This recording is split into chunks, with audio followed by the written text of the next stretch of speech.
Hello and welcome back to the History of Video Gaming. My name is Ben and I am joined by the one and only Wes. What's up, Wes? How you doing? Not too much. I'm doing great, man. How are you doing? I'm doing good. I'm chilling. Been playing some games. Oh, yeah. Some games with you. Yes, Great. So, not to spoil anything, I'm not going to talk about it. I'm not going to talk about it either. So we're just like talk about this game we've been playing, but nobody's ever going to know. I know. We'll tell you guys next week. But why don't you start out by what else you've been playing? Yeah. So I thought, Benjamin bought me a game for Christmas. I got to check it out. Oh man, you played it. Yes. I'm really interested about this. So I've been playing Ratropolis a little bit, like a metropolis for rats is what it is. And I gotta say, I'm maybe a little bit judgmental off the cuff. I saw the image, I'm like, this looks like a really small company made this game. But it's actually really good. It's pretty awesome. Okay. When you gifted it to me, you said, I hope this gives you Slay the Spire vibes, sort of deck building, roguelike, different characters, that kind of thing. And it really is. It's got a lot going for it that's like Slay the Spire, but it also has the added,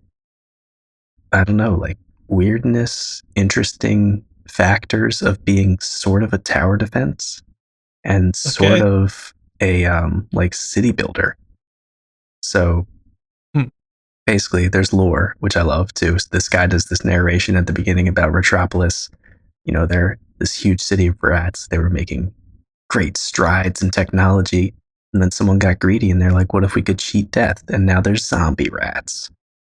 Okay. That's basically the story. So then Retropolis falls and there's 3 maps that you can go on and you're trying to rebuild a town.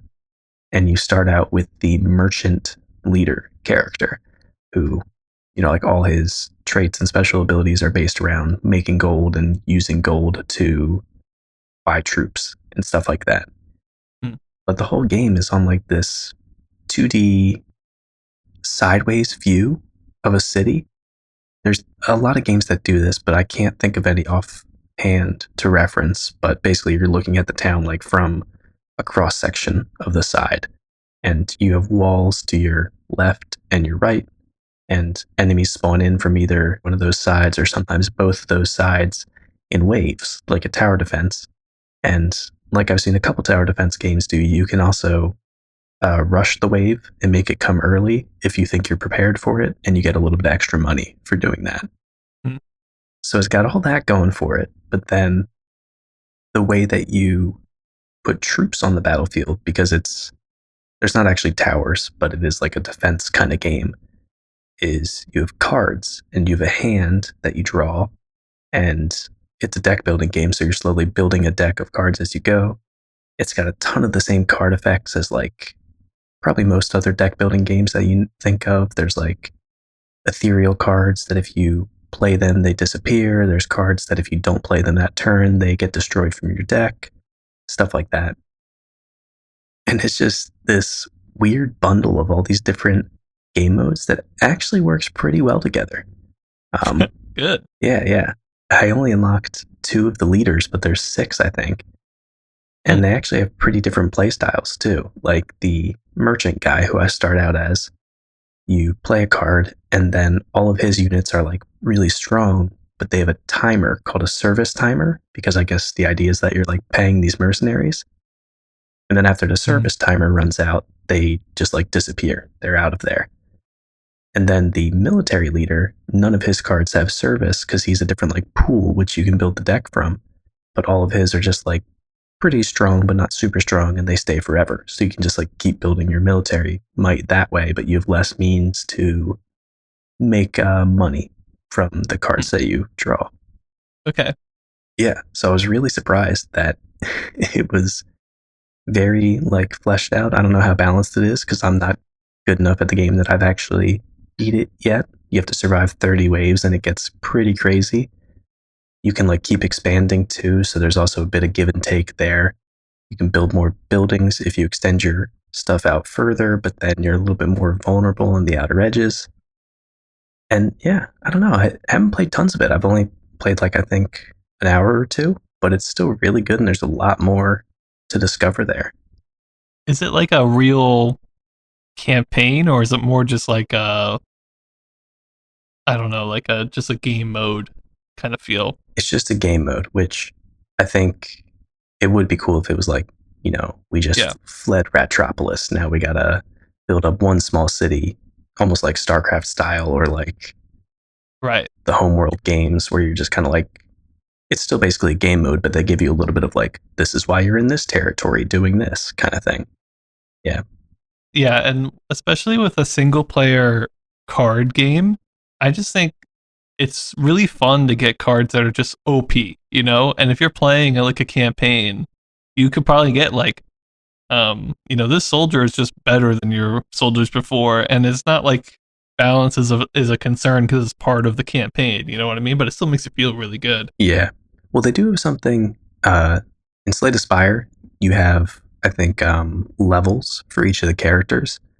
Mhm. That's where it's sort of like a roguelike where you do runs, but you have persistence for some Oh, okay. unlockables outside of it. Because as you level up, you unlock more cards from your total deck pool that'll show up in like random events or from shopkeepers and stuff like that. So there is that sort of campaign where it's like, okay, I leveled up my merchant. Now I unlocked 2 more cards for the next time I do a run, basically. I got you. Okay, at least it has something like that. Yeah. So there is some sort of progression. My main gripe with it right now is that, so the zombie rats, that's like the big enemy, right? And Mhm. after the first 10 waves, you're not even fighting zombie rats anymore. It's just like these random lizards and otters dressed as pirates with swords. It's a complicated world, Wes. I guess so. Yeah. I mean, they look cool. The art's pretty good, and they have like all the mice when you play them have like Hollow Knight style like little noises that they make, where there's like her do do, and they all have like their little. It's funny Right. and cute, but yeah, I just want everything to be zombies, But Yeah. other than that, it's actually surprisingly fun. It's got a bit of a like small studio feel, but it's really cool, and I'm very thankful I got it for Christmas. Yeah, well, when I got it for you, I really had no idea what it was, but so I'm glad it's okay. Yeah, I think I read that it was the studio's first game. it's really. I mean, it seems really well thought out for the studio's first game. I did get a little bit of a vibe that the guy who voiced the intro might have been like someone who worked at the company, not like a Right, professional voice actor, but that's also me just being a bit mean because it was really good. It just didn't sound like, top tier professional or whatever. But right. yeah, that's cool. So go check it out. Ratropolis. If you're into that kind of game, it's worth it and worth supporting a studio that's doing some cool stuff. Yeah, doing something different for sure. Oh, yeah. But what have you been playing recently? Well, I gotta wrap up my Star Wars saga. So I've been playing Dark Forces 2 for the last couple of weeks, right? And I finally beat it. Like last weekend, I think I beat it. Nice. Um, and yeah, the ending was kind of weird. The last boss fight was incredibly frustrating because once the boss got to really low health, which by the way, it only takes like 2 or 3 hits for you to die, and I had to hit him like 25 times for him to get low enough to do this, which is like impossible. If I didn't have the good path talent tree to heal myself, I don't know how you're supposed to do it, but um, the healing helped me, and I abused it a lot. But yeah, so he basically runs away when he gets low, and he would go to the middle of the map, and once he got there, he was invulnerable, and then he would heal himself to full. And let me tell you, it already took like 25 hits to kill him, like to get that far. And it turned out that I had to look it up. The only way to actually kill him is when he runs to the middle of the map. You actually have to put your guy's body in between you and the middle. So he kind of like runs into you and can't get through, and keep attacking him because he won't attack back at that point. He's just running away until he dies, which is not a very like something I would think about. Right. That's so strange. And it's such like a janky mechanic too, because it's not like collision in this game from 1997 is great, you know? Right. Like these are two things that are moving in real time, colliding off one another. So it was just such a weird thing, I had an idea of maybe like he's vulnerable to guns when he's running away. So if you fought him like in the corner of the map and then he ran towards the middle, maybe you could shoot him down, but I don't Right. know. He was not affected by guns at all in the actual fight. Even like grenade launchers, it like doesn't do anything. So you have to use the lightsaber, which is kind of annoying. But it was all right. It took a long time, but I got him down and I finished the game. And it wasn't really like an epilogue. It was kind of like we're safe now, which was weird. But Maybe they'll make up for it in the next game. yeah, speaking of the next game, I haven't started it yet, but it's the third one is kind of weird. It's actually kind of sold as an expansion pack to the second game. So I don't know if the campaign is as long as the second game, but it uses the same engine, although it did come out a couple years later. So I think they had some upgrades and things look a little bit better. And I think it's to like our building from the story of this one. I'm already going to start as like a Jedi, and there's more powers and stuff in the next Okay, one. nice. So I'm hoping it's good, but I'm really just looking forward to the fourth one because that's the actual Jedi Knight series that I'm familiar with. Right. The ones that came out on PS2 or whatever it was. So, but yeah, it's good to be done the first two. Between the two, I definitely like the first one better. I think, even though the first one it didn't even have like mouse aiming support in it. It was just Like Doom style, right? yeah, just Doom style. You could use the page up and page down buttons to aim up and down. That sounds painful. Yeah, but you didn't have to do it very much. But I liked it better just because it had a wider variety of places. I think I've talked before, but this game I thought was kind of boring in the places you went Right. and what you did there. So a lot of windowless rooms, if you will. So Cool. Glad that you finished it up though, and you can. I mean, yeah, you're working your way through that whole series. yeah, I definitely want to get to the good ones at the end. That's my goal. And I don't think the expansion pack will take too long because it's an expansion pack. So, but who knows? It could be like the same length. I feel like that's been done. I want to say like the Age of Mythology Titans expansion. The campaign for that was like the same length as the main campaign. Yeah, all bets So are off, man. yeah, I don't know, but as long as they take me to some more interesting places, we'll be good. And hopefully have better boss fights. Right. Yeah. A little bit less actual features and not like, hey, I wonder if our engine can handle this. Let's make it a key mechanic of the boss fight. Right. And know what else is weird is like the whole like I guess story behind the game was you're trying to beat this guy to the Valley of the Jedi because whatever's there is going to be like some massive power, right? And he goes in and he gets the power first, the bad guy, and he walks out and then you fight him. But I still don't have any idea what the power was. Like he had this well, he did the lightning, but he also had kind of like a I don't know, energy orb ball that he would throw at people. It's like, is that what he learned in there? Like, I don't even know. Like, it didn't tell me. It's the power to heal in the middle of the arena. That's what he found Maybe. in there. Yeah, but yeah, it was cool. I enjoyed it, but it'll be nice to move on. Nice. All right, should we move in? Yeah, so let's get started on our special topic for today. We've been doing a lot of histories recently, but it's worth looking at a lot of these companies and their early history just because there's so many great ones to talk about right now. So today we're going to give a background on Midway and Bally leading up to where they are right now. I'm going to talk about where they started, and Ben's going to go over some of the games that they've come out with. So as we know, Bally and Midway are associated with each other. So I'm going to start with Bally first because they're the parent company at this time. Bally started all the way back in 1931 creating coin-op machines. And apparently even before that, it stemmed from a printing press company in Chicago from like late 1800s. So traces of Bally have been around for years, but it wasn't called that until I think late 30s or 40s. But they were originally from Chicago, and the name came from the company's first game, Ballyhoo, which was just some coin op. I don't think it was like a pinball game, but some other type of coin operated game.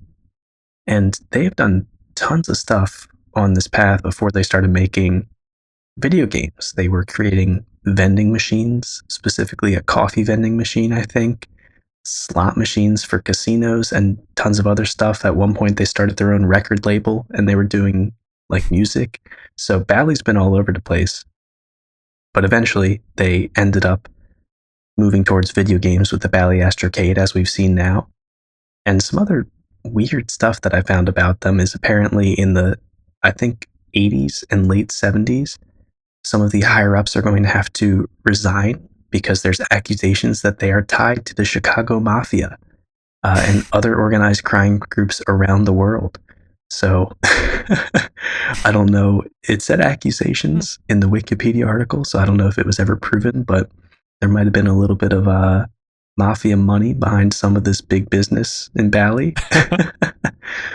But the reason Bally ended up picking up Midway and moving into video games is in 1958, the founder of the company passed away, and Bally sort of started losing money at that point, and they weren't doing well for a little bit.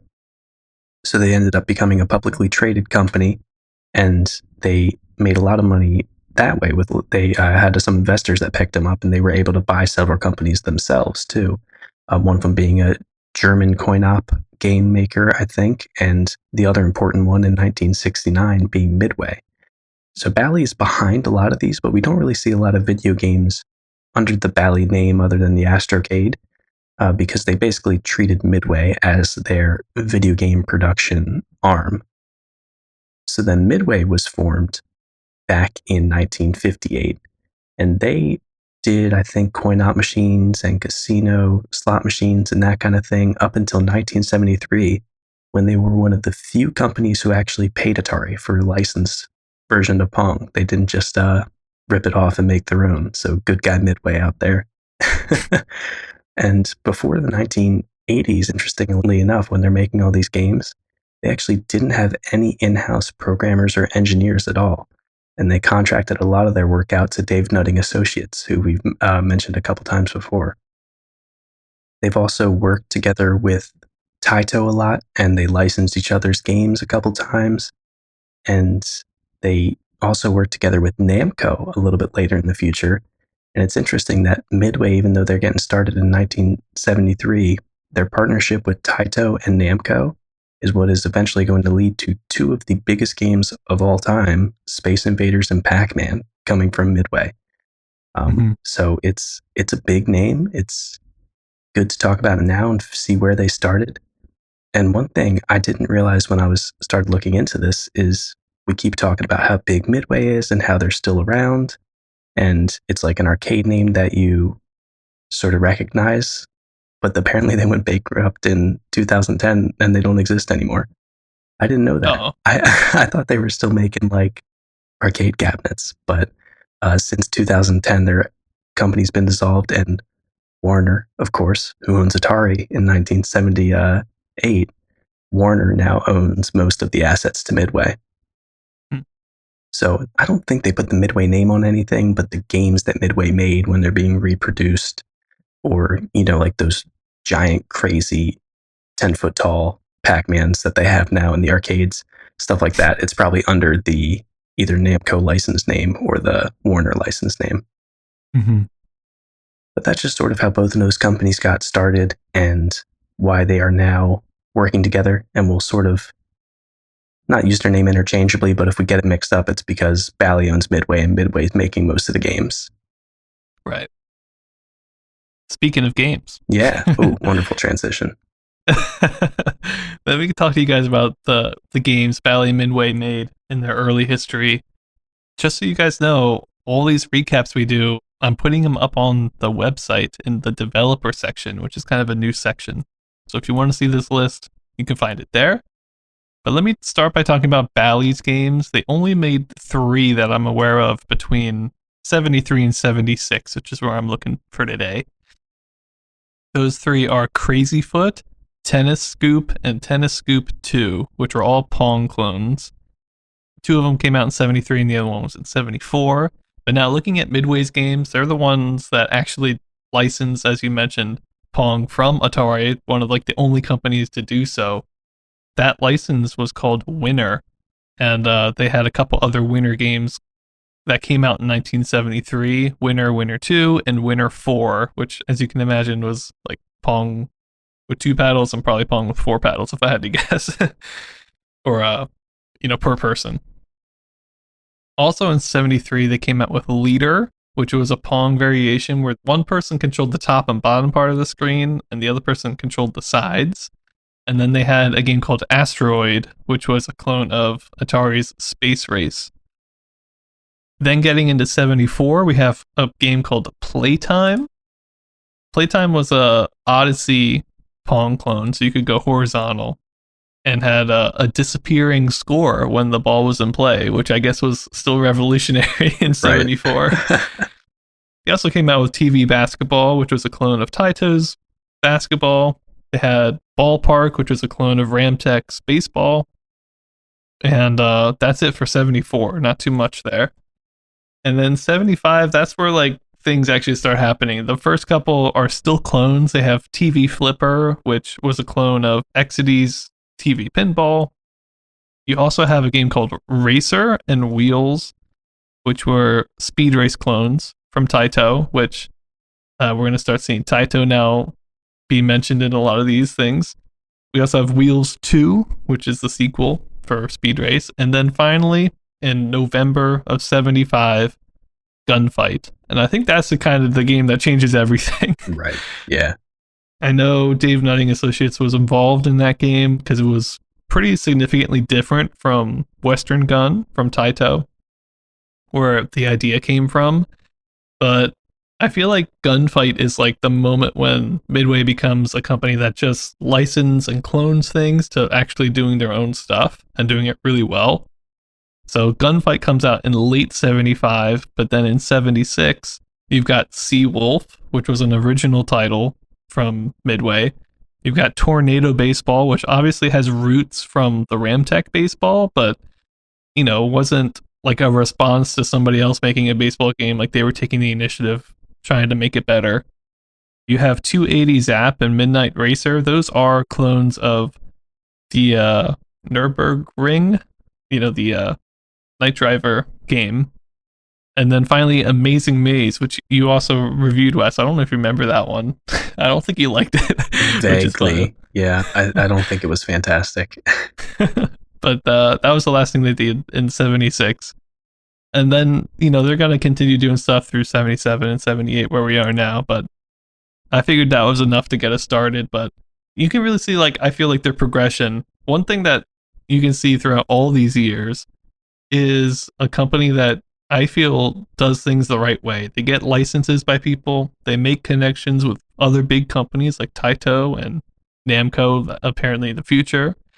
And I think that helps them, not get sued. And right. Actually, before all this happened, Midway was already making coin-op games. So they had a bigger production than even Atari did. So I'm sure if they get a license from the smaller company, they could probably outproduce it in a way because they already had a lot of production and employees and stuff. So yeah, it's really interesting to watch that progression from making Pong clones to kind of cloning and licensing other games like TV Basketball and Ballpark and TV Flipper and Wheels, and then finally kind of really putting their own unique spin on things in Gunfight and doing completely originals in Seawolf and Tornado Baseball later in 75 and 76.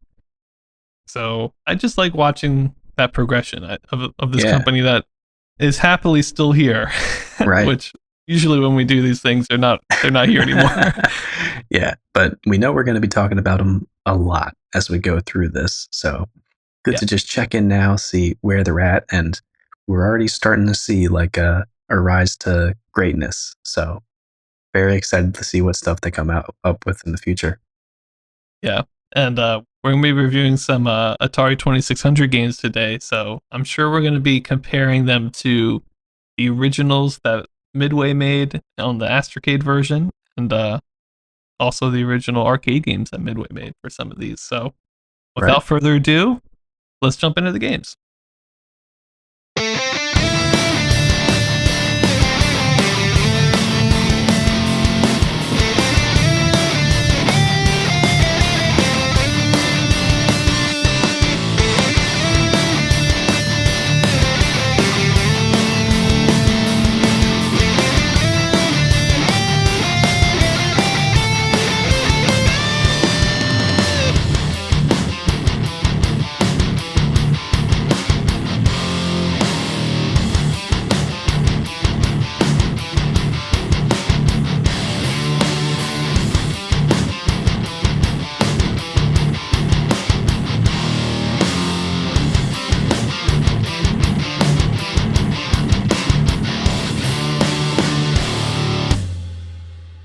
Hey everybody, welcome back from that musical interlude. Let's get straight into the games today. We're starting off real quick with reviews right off the bat. We're not going to keep you waiting. No honorable mentions here until like 20 minutes from now. So, the first game that I got to take a look at today is Fire Truck slash Smokey Joe by Atari, which is came out in June for Fire Truck and July for Smokey Joe. And this is an arcade cabinet. We're going to be talking about 2,600 games in a little bit, so I had to square that away so we don't get them too confused. But this one is an arcade cabinet, which is really weird designed and really cool. Fire Truck is a 2-player game where one person is sitting down driving, and then behind where the first person's sitting, there's somebody standing up driving at the same time, which I'll explain. I'll explain now. There's a cab that you're driving, the front of the car, and then the rear part of the fire truck is a trailer that's, sort of attached by a hitch there. And so you have to drive both of them separately, although only the cab accelerates, which is sort of the main gimmick and fun thing about this game. The cabinet itself also has these really nice bright red, orange, and white fire coloring with an old school fire truck on the side, like very old school, like it looks like the first like Ford Model T cars or whatever with a fire truck attached to the back of it. It also has firefighters on the side of the screen that are putting out fires in a building. So it looks really great. And of course, it has this weird thing where there's a chair and then a steering wheel in the back of the chair where somebody stands. So it just kind of looks impressive and unique. In the flyer, Atari also very interestingly labels this as their first cooperative game. And it's really cool to see that language in 1978 as something that's still, cooperative game is still the way that you describe that type of game today. Mm-hmm. And they put it in quotes. So I feel like it must be really early on in the use of that phrase. So it's a cooperative game where you're working together. You're not trying to screw the other person over when you're driving this fire truck. And Smokey Joe, which I also mentioned, is actually just a dedicated 1-player version of this game where instead of having the whole sit down thing, the whole cabinet stand up, so that's a little smaller and it could fit in like smaller bars who didn't want to get that gigantic arcade cabinet for Fire Truck. But interestingly, the single player version of the game is still available in the Fire Truck cabinet. This was more just like to sell a variation of it. So getting into the gameplay, it's a 1 to 2 player game where one player drives the cab at the front and the other player drives the trailer in the back. Like I mentioned in Smokey Joe, you can pick which part you want to drive. So you can either just drive the cab or just drive the trailer, and the computer drives the other part. I think it's a little weird for a 1-player cabinet that they didn't just let you drive it all together, but I guess then it would basically be the same as other driving games. And before I get too far into the gameplay, I should mention that this is straight up Superbug in all of the technology. It's made by the same developer as Superbug, and Superbug was made by Key Games. So very obviously, after Key Games was, I don't know if they've been dissolved yet, but at some point they're going to be defunct. They just decided, let's make one of these games slightly different under the Atari name.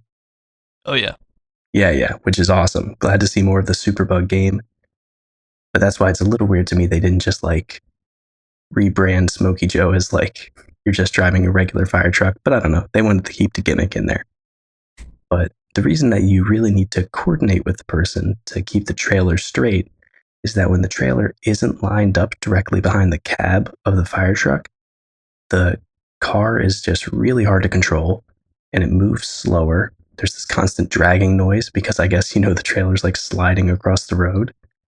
And the trailer doesn't automatically turn when the car turns. So it can hit walls too if you're going around a corner and cause you to crash even if the car doesn't hit it. So you really have to coordinate if you want to get a good time and get as far as you can.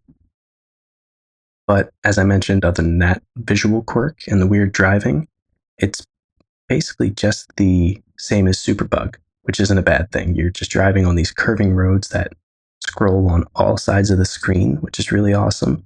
You can pick easy or hard tracks, which me and Ben did a little bit of research and we're pretty sure are randomly generated. It seems like there's a lot of different tracks. Even though they say that you pick an easy and hard, it's likely a pool from both of those on which track you actually do. The person who sets up the game cabinet could also select different times for each games, different points for the amount of distance that you cover. And as you're going, of course, there's obstacles like in Superbug, like oil slicks, opposing traffic. No sand in this one, just the opposing traffic and oil slicks, but that's really enough that it still causes you a lot of problems. And also, if you hit the side of the road, which in this game is a curb or a sidewalk, you crash and come to a full stop. And of course, that's the main way that you're deterred is crashing, and then you lose a lot of time and lose a lot of points. So getting into the ratings I had for this. For graphics, I gave it a 3 out of 10. First things first, it is black and white, which is lame, but I still felt like I could give it a 3 out of 10 because it makes up for the lack of color with everything else that it does visually.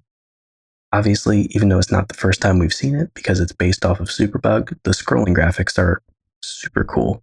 It makes the map feel so much more dynamic. You're not just driving up the screen in a straight line. You can loop around, you can go right, you can go any direction, and it just looks really good and gives you this feeling that you're like traversing through this gigantic neighborhood or whatever it is.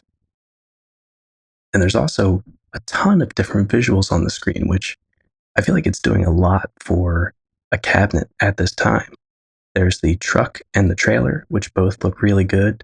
The trailer in particular has a guy standing on the back of it and a wheel, so you can actually see that he's steering down there, and a ladder laying on the top of the trailer, so you know that it's a fire truck.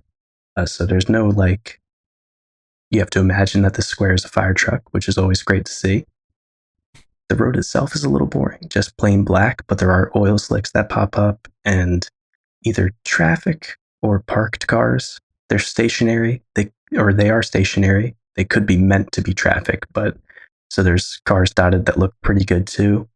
And while all this is going on, you're also driving through a city or a development, and the whole outside of the track is dotted with top-down views of houses, and there's even cars parked in the driveways of the houses that are outside the track.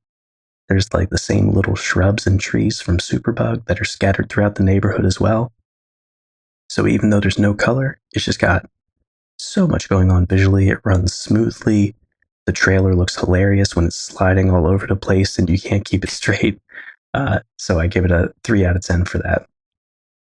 For sounds, I gave it a 2.5 out of 10.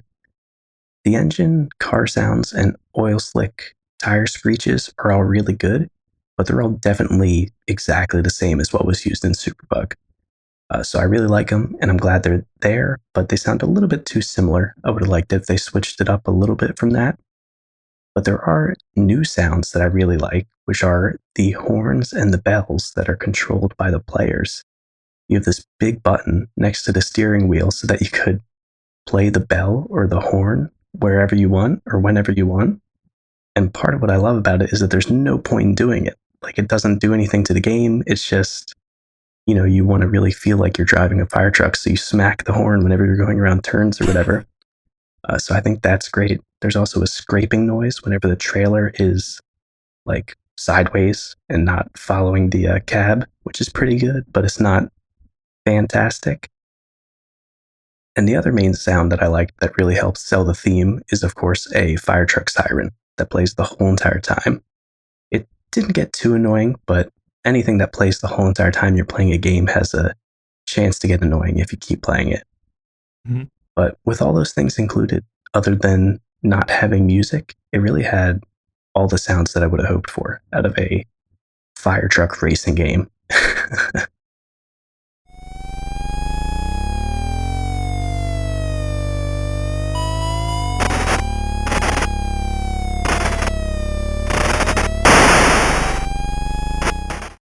And then for gameplay, I give it a 2.5 out of 10 there as well. I think the fire truck driving gimmick is really at its best with 2 players. There's tons of mayhem because there's no way you're going to be that good at it when you first start. There's crashes. I imagine people yelling at each other because there's poor communication, which I could just see it being a ton of fun in an arcade. Like the first time you sit down with your friends and you're like, why did you crash? How did you steer that way? And all this kind of stuff. It's cooperative. And I could see that just making a lot of chaos in the best way possible. I could also imagine people, right when this came out, going like week after week to get good at it and master how to play it because it's this fun team thing. So I think that's pretty cool. It's a weird spin on the great driving Superbug, but I think it does really work well. The one-player modes, though, and Smokey Joe seem really weird to me. Unless the computer controls really well, I don't know why you would ever want to switch out and play the game by yourself and have the computer do the other part.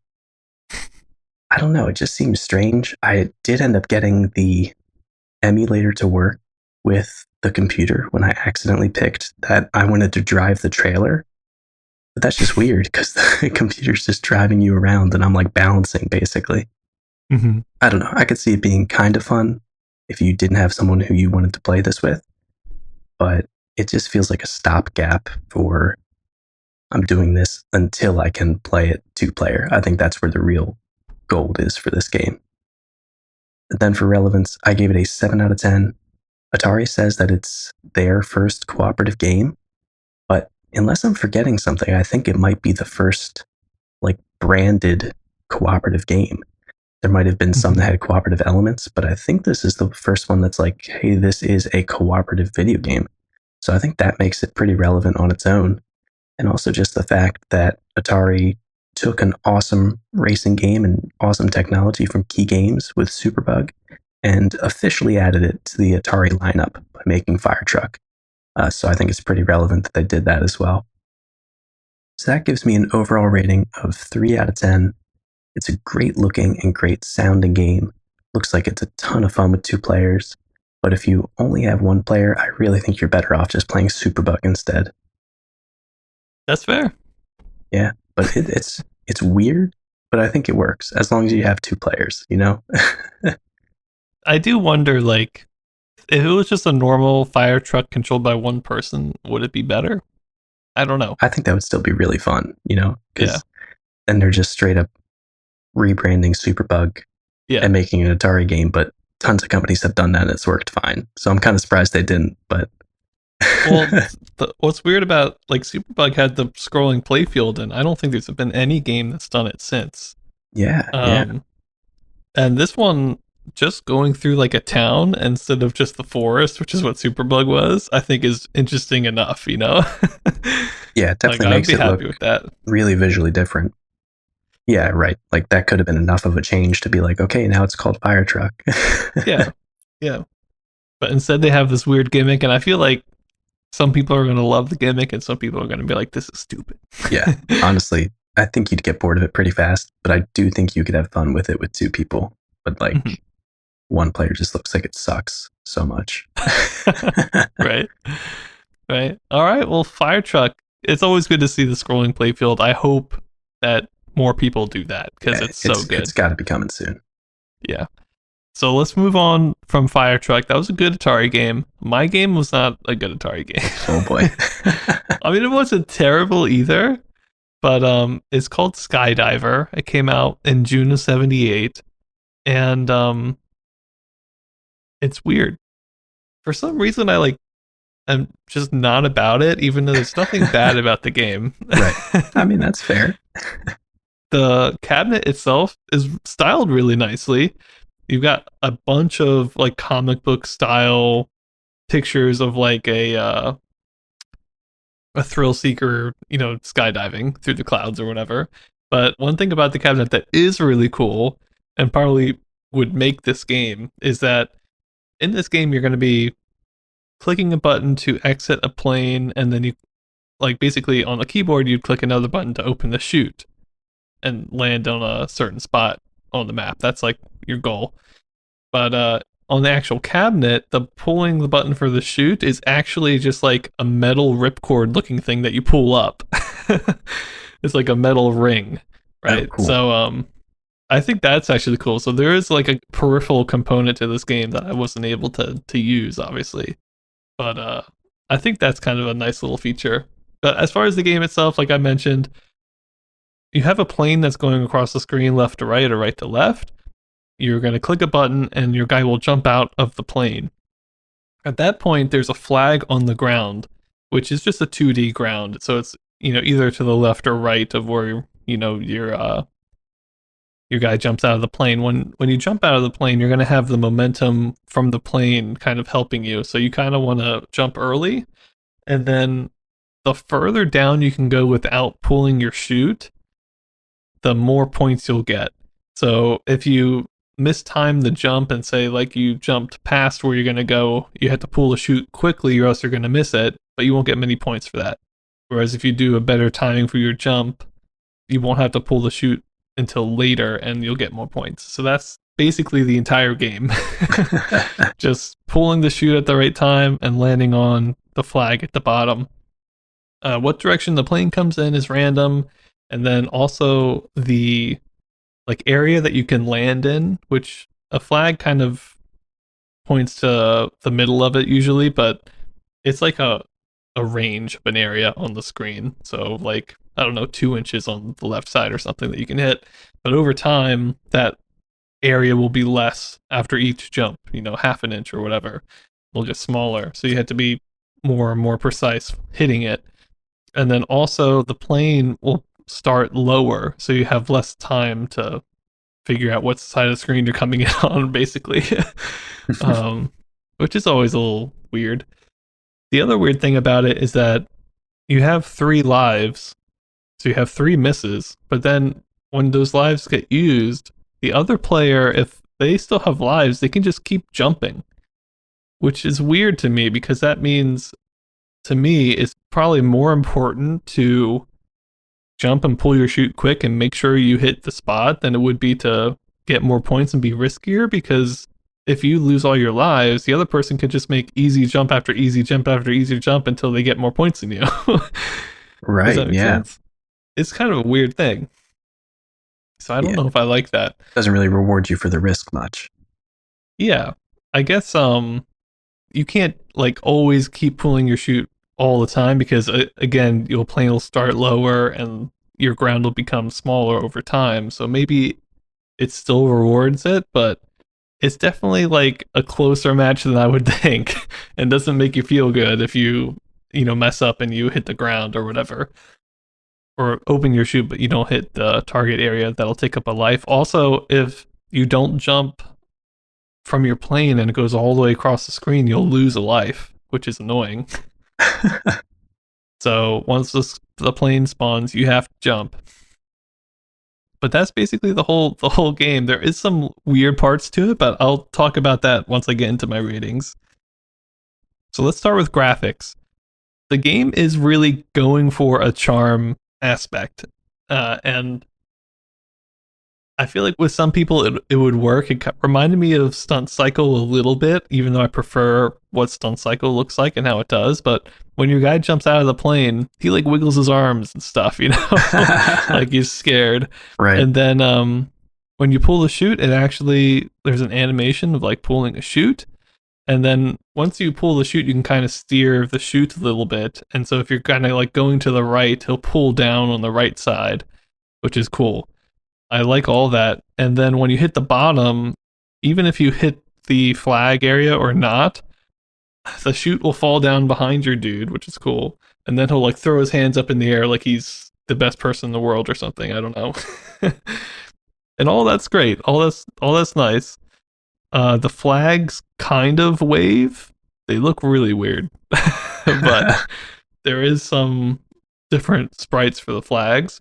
The airplanes are like biplane looking things. They're not the best airplanes I've seen, but they're not terrible.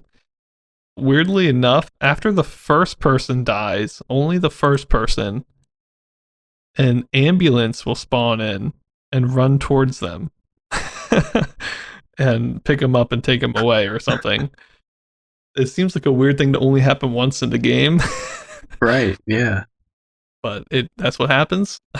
The one thing I do really like about this game is that the live counter, like how many lives you have, it's a picture of like a stick figure. So you have 3 stick figures when you start the game. And I kind of like that, other than hearts, or I feel like it would just probably be a number usually for games coming out in 78. And then apparently this game was developed by someone who was coming from pinball machines. So there's this like weird mechanic of like a random letter in the word skydiver will like pop up, and if you jump at that time you can get the letter, and if you get all the letters you get a free life or something. But honestly, there's no way you can do that and like be trying to win the game. So I don't know, it seems like a really weird thing to add, but it's there. But that's basically all the graphics in the game. Overall, there's a lot of animation. It is black and white with a blue overlay. So, it's not very colorful, certainly. Most of the screen is blank because it's sky that you're falling through. There are a couple, like, either overlays or, like, cardboard clouds on the actual cabinet on the screen, but they're not, like, part of the graphics. So, I don't know. It's, there's a lot of good animation, but it's also kind of boring and plain in my opinion. So I give it a 2.75 out of 10 because the animation I thought was so good, especially when the guy hits the ground and the parachute keeps falling behind him, which is a nice attention to detail, and he like does the thumbs up or whatever. I like that.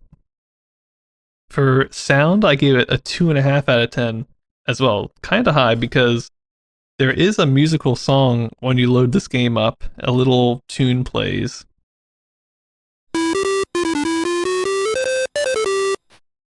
I feel like we've heard that a fair amount of times now, but it's still relatively rare. And anytime we get any type of music, I'm going to be pretty happy. So it's like a plus point just for that.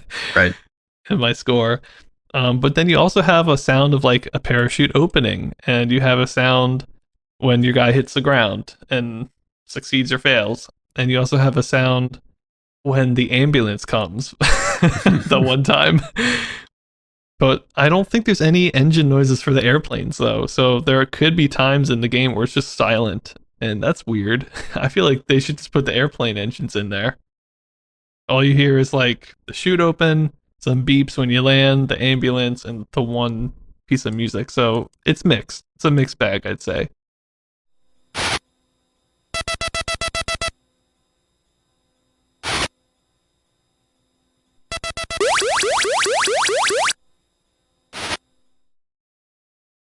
So 2.5 there. And then gameplay, this is the harshest one. I gave it a 1.5 out of 10. I don't know. I'm just like not interested in an airplane going by and you time the chute open. That's the whole game. Right. Yeah. And as nice as the animations are, I just wasn't about it. I don't know. It's not a bad game. I just think it's kind of a forgettable game. And there's just no interesting things about the gameplay whatsoever, in my opinion. It's just like a timing game. Versing another opponent is weird because of the weird scoring method, and whoever outlives the other one can probably just rack up points forever. So that's weird, and it's the same versus an AI. If there was like 3 variations in this, I think it would help a lot, but you don't have that. It's like just jumping from an airplane, timing the chute open. That's it. So I don't know. I didn't really like it, to be honest. I give it a 1.5 out of 10. It's not bad. There's nothing about this game that's bad. It's just not for me. I don't know. It's just boring, I think. And so for relevance, I gave this kind of low too. I give it a 3.75 out of 10. I don't really know much about this game. I don't think many people do. It does come out on the Atari 2600 later, and that version seems to be a lot more popular.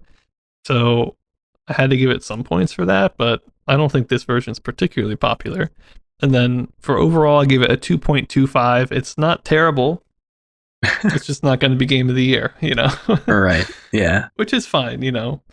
I'm glad it's not going to be like a worst game of the year, but it's just going to be in the middle, I think. And to me, that's not really interesting. Yeah. I mean, they can't all be winners with the amount of games that Atari is throwing out there. Gotta do some weird stuff. This sounds like just Canyon Bomber, but not fun, you know?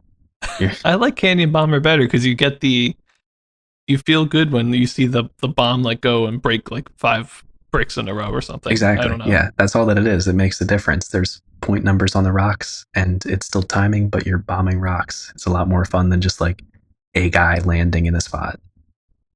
Yeah, and I feel like with Canyon Bomber, the more you play, the more you're like, oh, I'm really close to emptying the canyon. I've got a goal in my head. That's what I want to do. And on this goal, it's like, hit the flag. Okay, what am I going to do next time?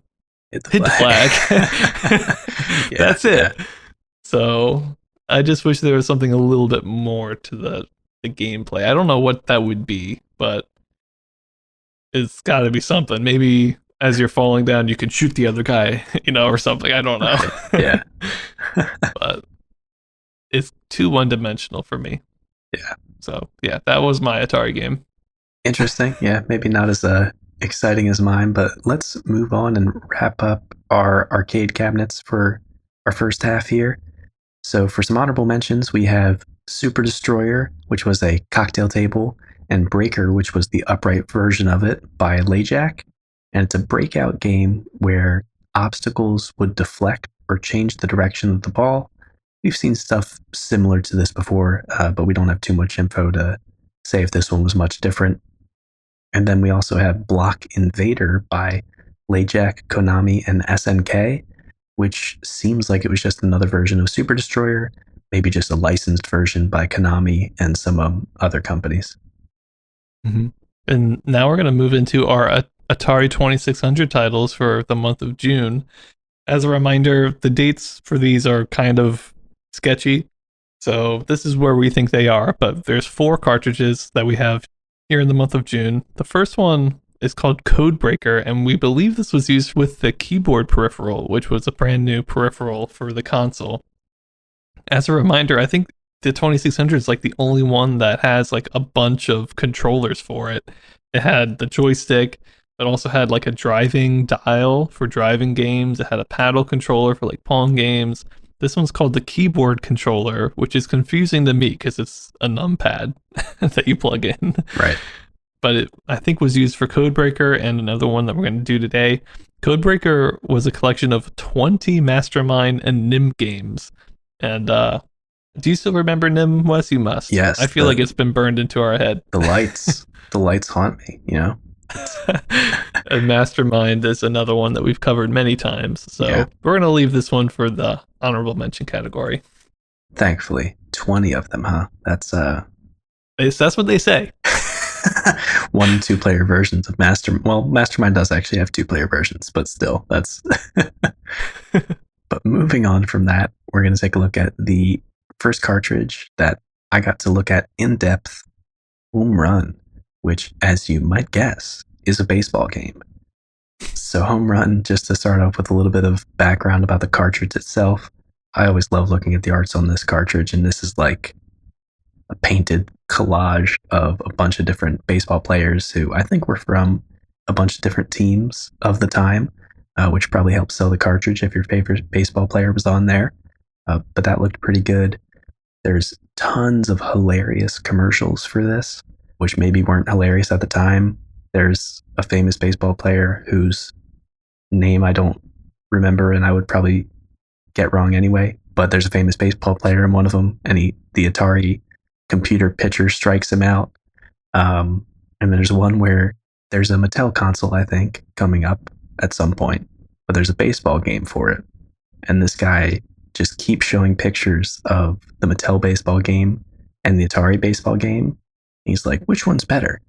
If you answered Mattel, you're obviously right. And then at the end, it's just like a commercial for Mattel, and they're just trashing Atari the whole time, which is really funny. That one's not a commercial for this game, but I thought it was hilarious. And the game itself was created by Bob Whitehead, who I think we have mentioned before, but we'll also be hearing about him a lot in coming years. So just keep that in mind. But getting into what the gameplay is for Home Run, it plays a full 9 innings of baseball.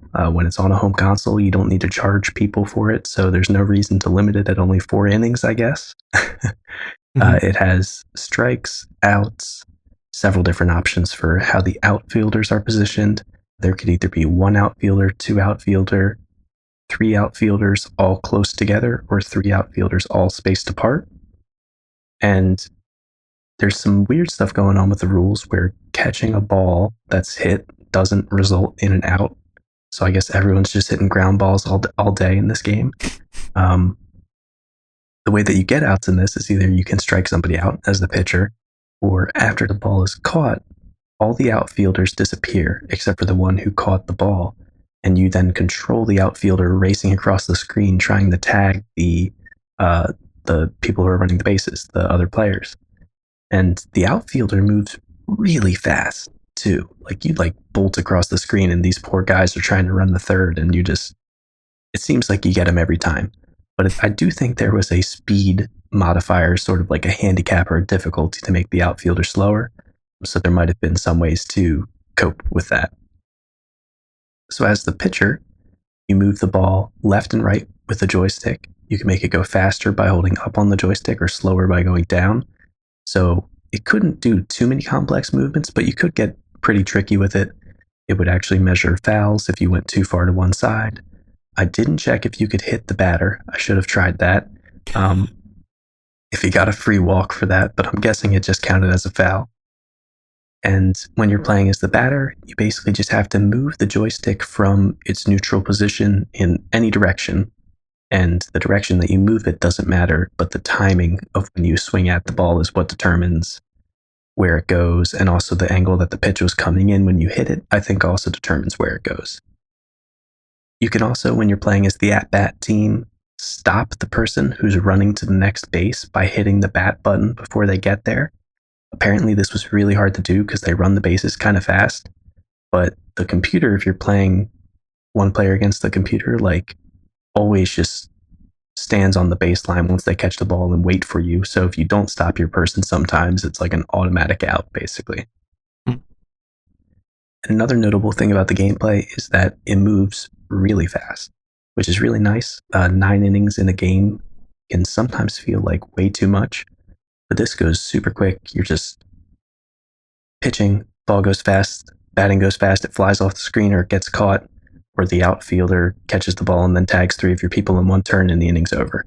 So there's, for better or for worse, it moves really fast sometimes. But getting into my ratings for it, for graphics, I gave it a 1.5 out of 10. I'm giving it a little bit of grace because it's on a console, but it really doesn't look that great. Again, we're just before, when we were spoiled by the Atari 2600, now we're spoiled by the Astrocade. This is just, kind of simple, plain colors. There's a total of 7 players sprites on the field at a time, all of which look pretty good. They are human-shaped, which is more than we can say for some games. They have eyes. They have an indication of a mouth, which, if you think about it too hard, makes it seem like their mouth is always open. And they actually do have a baseball cap on. So, there's a little bit of stuff going on there. The pitcher sticks his one leg up after he throws the ball, but they don't look too detailed. Other than that, the visuals are just square bases, a bat, which is always on home base. It's not held by any of the player sprites, but they do put a player sprite next to it when they're batting, which is nice because in a lot of these games, it's just a floating bat. This is a floating bat, but there's a guy standing there. So it's a step in the right direction. And the colors are good, but it's just green for the background, white for the bases, and then red and blue for the players. And for whatever reason, maybe they thought it would look weird with players running over a baseball diamond.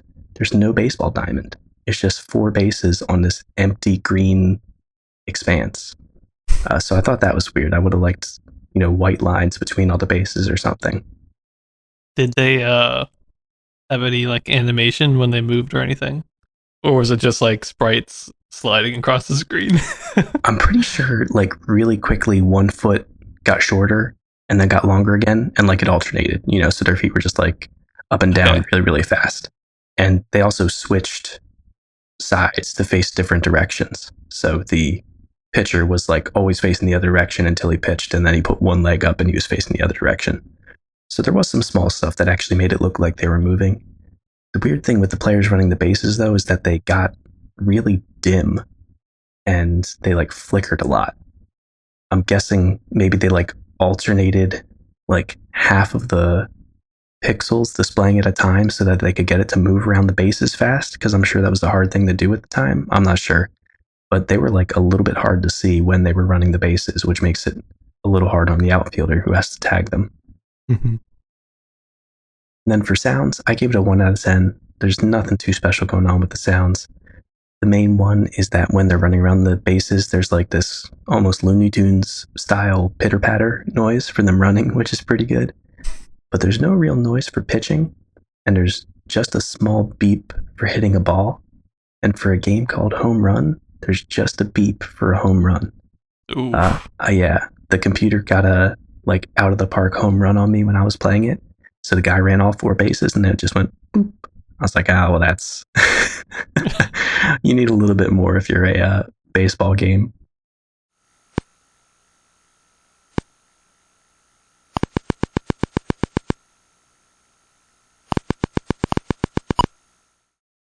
But then for gameplay, I gave it a 2 out of 10. It's really simple, but it's this nice, quick, arcadey take on a baseball game that we haven't seen a ton of. I'm comparing it to like the Astrocade Tornado Baseball, which is a little bit more in depth. This is, I just like sit down, play it, and have some fun with it, which has some drawbacks, but it's nice because 9 innings flies by. You do have some control over the pitch, which is really nice. You have to time your hit right to make sure it goes at the angle you want it to go, so there is some skill involved. I could see it being a lot of fun for 2 players when you're both learning it together, but I feel like as soon as someone learns how to play the outfield well, you're like done for. The outfield just seems so much stronger in this, even though there's only 3 of them, or oddly enough, in some modes, if you only select it so there's one of them, it's easier because he can move across the whole screen. When you have 3 outfielders on the screen at the same time, you can only move as far left as the leftmost outfielder. So like if you're trying to catch with the center person, you can only move like a third of the amount of the screen as if you only had one outfielder playing at a time. So there's some weird dynamics like that, but in general, the outfield seems pretty powerful in this. But since you can change the amount of outfielders and their speed, I think it works out pretty well. You can adjust for what kind of difficulty and power for each player when you wanted to play. I would like a little bit more control when I'm hitting. I mean, I don't know how hard it would have been to do, but just like being able to push up left to get it to go past third. I don't know if I'm picturing the baseball diamond right in my head, but either way, to be able to actually aim it instead of just kind of flicking the stick and it goes wherever it goes based on the timing, that would have been nice.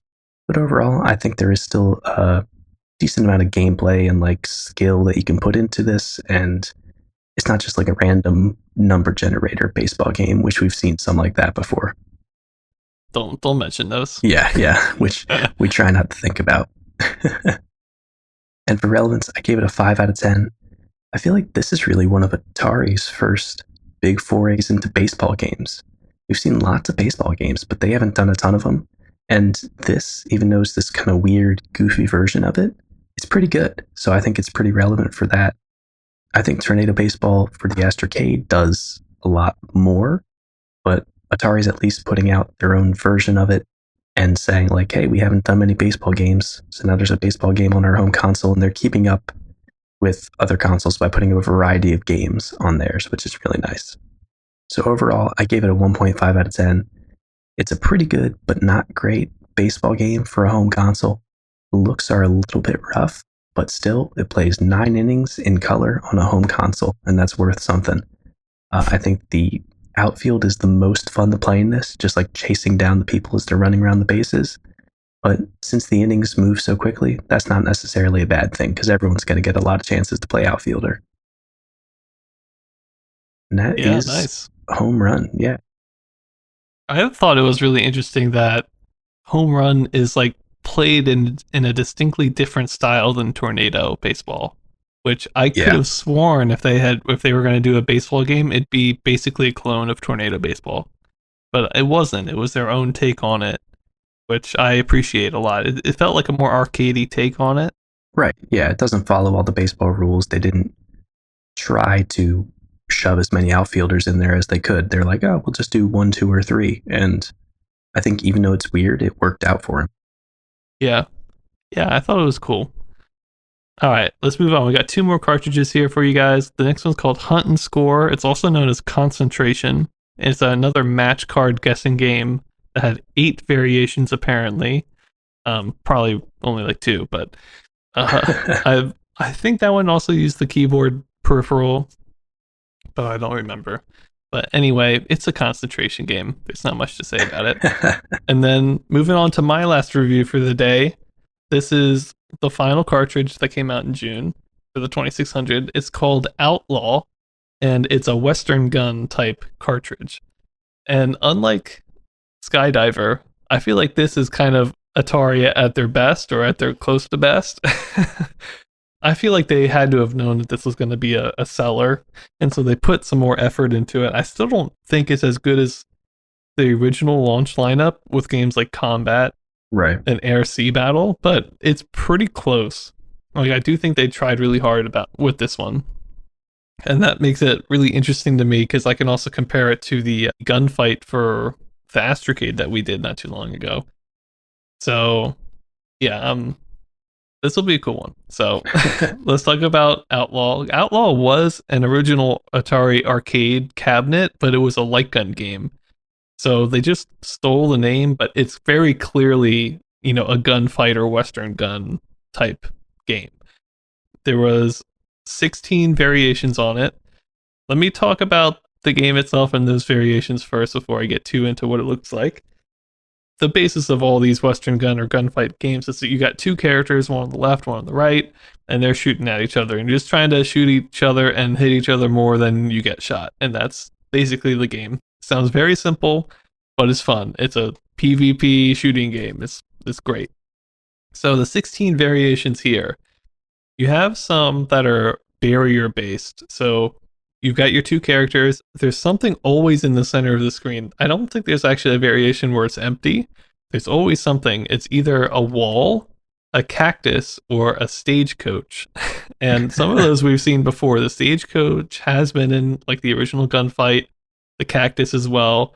The wall has not been. I believe the only time you get a wall is with this other variation controller added, which is that all of these barriers can be static or moving, including the wall, which is weird, and they can Weird. also be destructible or not. So the wall, for instance, since it's a solid wall, I believe it's always destructible. But the other ones can be destructible and be moving as well. Or I don't think the cactus moves. So I think it's just the stagecoach and the wall.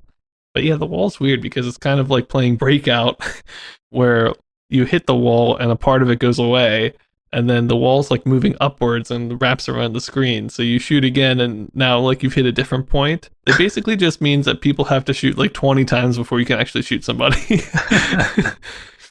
But those are the barriers, and a lot of the variations are just which of those things are there and if they're moving or destructible. But there's some other interesting variations as well. The general scoring for the game is that you've got unlimited ammo and you're trying to shoot the other person 10 times before you get shot 10 times, and whoever does that wins. But there's a special mode called 6 shot where each person only has 6 bullets, and then you don't reload until your opponent is also out of bullets. So if you save your bullets until your other opponent doesn't have any left, you can then just take your time and try to get them, try to snipe them. But once 6 bullets runs out for both people, then they'll get a reload. So that's a new variation. And then finally, you have some that have to do with the bullet itself and your ability to move. So there's a mode called Getaway, where usually when you shoot a shot, your character can't move until that bullet has done whatever it's doing. So your guy is kind of stuck until it's done. But with Getaway, you can move immediately after shooting. So that's a variable you can change. And then there's also one that allows you to make it so that if you get shot, your bullet will disappear. Usually, when you get shot, your bullet can still kill the other person if you had, shot it before you got hit. So you can have like a double death or something where you both die. Yeah, trade kill. Yeah, but you can make it so that that doesn't happen. And those are all the variations. There's also a one-player mode, which is just there's a moving target on the one side, and you're just trying to shoot that like 10 times, which is not near as fun. But there's some of these variations with that one-player version as well. But that's kind of it. Those are all the variations. It's actually a fair amount, I think. I like the wall, the cactus, the stagecoach. I feel like at least the cactus and the stagecoach you had to have in there. Otherwise it wouldn't feel right. And the walls, it's okay. And then the other ones are all like pretty interesting. I think 6-shot changes how you might play the game a little bit. Getaway changes how you might play the game a little bit. So, and you have a one-player mode, even though it's not great. I think the one-player mode's boring, but it's better than not having anything. Obviously, it would be better if there was AI in the game, but there's no AI. So it's either 2 real people or you're shooting at targets. But those are all the variations. So let me talk now about my scores. Let's start with graphics. I gave graphics a 2.5 out of 10. You have some nice looking graphics. Like the stagecoach looks good, the cactus looks good, the target looks good, the player characters look good, and they have actually more animation than I would have thought. So you have them when they stand up. I don't know. It looks like they're bow-legged a bit, but right, they have a hat on at least, and they're looking at each other, and they're standing up. But when you shoot a shot, they'll kind of like go down on one knee and then shoot like a shot, which is kind of interesting. They'll also walk around when they're standing and walking, so their legs will go a little bit. And then when they get hit, they actually like lay on the ground for a second. So you have a couple different states there, which is nice. Each person can also aim in 3 directions, straight on, up and down. And the up and down do bounce off the walls. It only will do 1 bounce. So you can never bounce it off the back wall, for instance. But I believe in every single game mode you can bounce it off the walls. So it's like how to play the game. They want you to do that. Especially with like a static stagecoach in the middle of the playfield, like you have to bounce it off the walls. So right. they're really going for that, and I appreciate it. And your character, you can like there is a different kind of way that they move their arms depending on if you're shooting straight on, up or down. So all that's in there, and it's nice. And like I mentioned, there is parts where the stagecoach and also the wall are moving. So the stagecoach, it's not like you can see wheels moving or anything. It's just a sprite going up and scrolling along the screen. But it's nice. There's some moving graphics to it, besides just the characters. So all that looks great. The only downside to all these things are everything is too big. The resolution is just not good enough. The player characters take up a decent portion of the screen, and that makes it really easy to get hit. And also stuff like the stagecoach and the cactus, for as detailed as they are, they also take up a massive portion of the screen. Like if you have a stagecoach, I don't think you can pass it, like run underneath or above it, even if it's static, because it's too big. And your character is too big. So it's like a physical barrier. You can't pass it. So I think for the resolution that they had, it's really good. But the resolution is a problem for me. Everything's just too blocky and too big. So that's where it kind of goes down a little bit. It is in color, and for a lot of the games, you have a different color playfield. It just basically changes the color palette of all the sprites in the game. So you could be playing on like a yellow background or an orange background, and your character could be pink or blue or purple or something.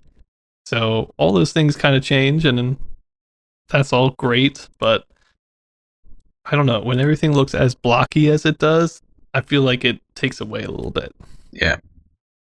It is cool to have the destructible terrain because everything's so blocky. It's pretty easy to know what part of the terrain will be destroyed if your bullet hits it, which is interesting. But yeah, so just a 2.5 out of 10 there. For sound, I gave it a 2.25 out of 10. There's not a whole lot to go off of here. You have a shooting sound, you have a getting hit sound, and you have a sound that plays when the bullet hits off the wall. But very noticeably, there's no funeral march theme, which was in the Bally Astrocade version. There's no music at all in this. And that is like, I don't know if I should be expecting music to be in here necessarily, like, because I don't think we're at the point where I can be doing that, expecting, but it definitely feels like a bit of a lowered down version compared to the Astrocade. Right. Like we know what this is taking inspiration from. So it's a little bit like, well, that was a big factor in the fact that this doesn't have it. Yeah, but it doesn't sound bad. You know, I think the Atari 2600 sounds, they're not Pong sounds, right? So that's all good. All that's good. And there is a real shooting sound, but we've heard better though.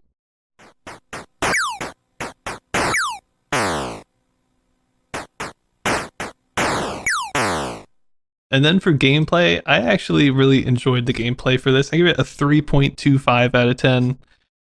A lot of the variations actually do make a difference in this, I feel like. Like, if I was playing this, I might want to play it with a cactus that's destructible, and then I might want to play it again with the stagecoach that's moving, and then I might want to play it again with the 6-shot mode. So I think a lot of the variations are really good. I wouldn't say that there's 16 good ones, but there's a decent amount, and when you compare that aspect to the Astrocade, which basically only played one version of the game, I enjoyed this a lot. So the variations do help. I feel like it's a perfect example between the two consoles. The Astrocade looks better, sounds better, but we have maybe a slight gameplay improvement from the 2600 in terms of the variations and just the depth and replayability of it. I think you get a little bit more here. So I really enjoyed it. On a certain level, you can't mess up this game. Gunfight, it's always going to be good. So right. There's that. But yeah, I enjoyed it. And then for relevance, I gave it a 6.75 out of 10. I think this is Atari's first time doing a game like this, a gunfight type game. And that's good. It's good to see them do that finally. I think you can't have a second gen console and not have a game like this on it. I feel like it has to be in the library somewhere. So I'm glad that they did it. And I'm sure it's going to inspire other gunfight games because it is a 2600. And a lot of people are looking to the 2600 to do good stuff. So I really liked Outlaw. It's cool. Overall, I gave it a 2.75 out of 10. I couldn't quite get it to a 3 because of the blocky nature of the graphics and the pretty low resolution of everything. By the way, the playfield itself is in a box because there's a score above it that's on display the whole time. So the playfield itself is even smaller than it could be.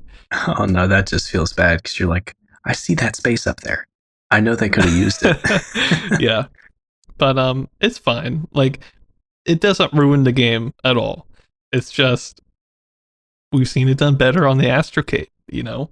And even like I'd say it's simpler in terms of what it looks like from the original Western gun, and I'd say it's decently close to the original gunfight in terms of graphics, but it is still more blocky. And I just feel like I was expecting a little bit more. from that part of it. And because the characters are so big, it does affect the gameplay as well. Right. So yeah, that's the only negative I have, but it is a big deal. So gotta do what you Yeah. gotta do. Well, either way, it sounds like an interesting one. And like you said, I mean, they're getting it out there on the console with both Home Run and Outlaw. We're like, hey, finally some games we've been waiting for Atari to do a good version of, and they're at least putting out some pretty good ones for the console. Yeah, I hope the future ones are gonna be just as good. I feel like so far in '78, the lineup has been a little sketch, if I'm being Yeah. perfectly honest. But compared to the launch lineup, which I thought was really good, I still think those games are really good. But since then, it's been a little sketch. So it's good to see Outlaw and Home Run here in June. But let's wrap it up with a couple more honorable mentions. We've got Top Runner by Sega, which came out in June. It's some sort of racing game, but we really don't have a lot of info. I think just a flyer. And then we have Trapeze by Exidy, which is a follow up to Circus, but never really took off, and we don't have too much information on it. And then after that, we have Trampoline, aka TT Trampoline by Taito, which is just a licensed version of Trapeze. So as much as I love Circus, we won't be seeing the successor, but that might just ruin Circus for me anyway, so that's all right. But that'll do it for us today, guys. I hope you enjoyed today. We did Fire Truck. We did all Atari games today. Fire Truck, Skydiver, Home Run, and Outlaw from the 2600.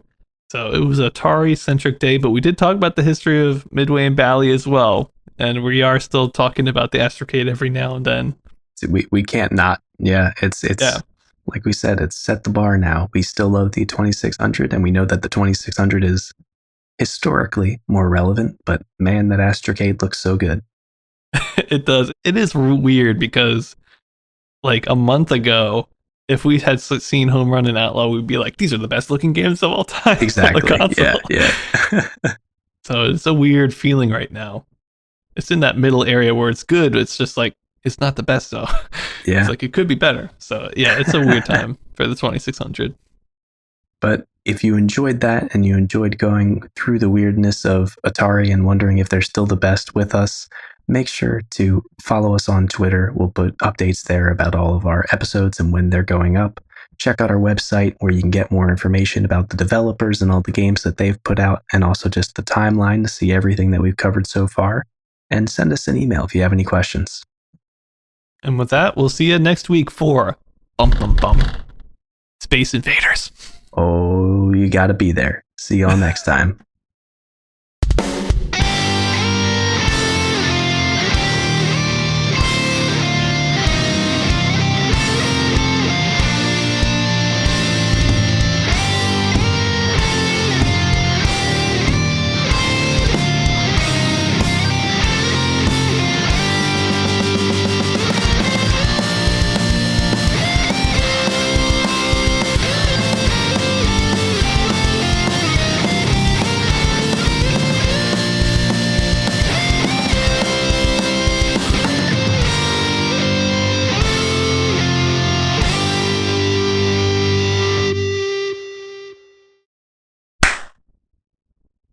Yeah, I think that sounded perfect too.